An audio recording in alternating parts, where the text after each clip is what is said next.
બોલિવૂડ અભિનેત્રી કંગના રનૌત દિગ્દર્શિત અને અભિનેત ઇમરજન્સી જાન્યુઆરીમાં ભારે વિવાદ વચ્ચે સિનેમાઘરોમાં રિલીઝ થઈ હતી. હવે આ ફિલ્મ ફક્ત 2 મહિના પછી ઓટીટી પર રિલીઝ થવા માટે તૈયાર છે. તો અભિનેત્રી કંગના રનૌતે પોતે સોશિયલ મીડિયા પર ઇમરજન્સીના ઓટીટી રિલીઝની જાહેરાત કરી છે. ઇન્સ્ટા પર વાર્તા શેર કરતી વખતે તેણે તેના ચાહકોને ખુશખબરી આપી છે. તેની ફિલ્મ ક્યારે અને ક્યાં રિલીઝ થવા જઈ રહી છે.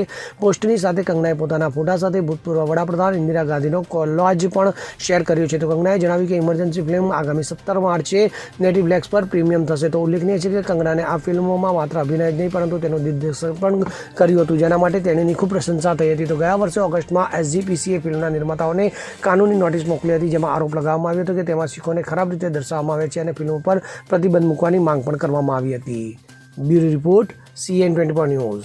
હવે જુઓ દેશ દુનિયાની તમામ ખબરો તમારી આંગળીના ટેરવે.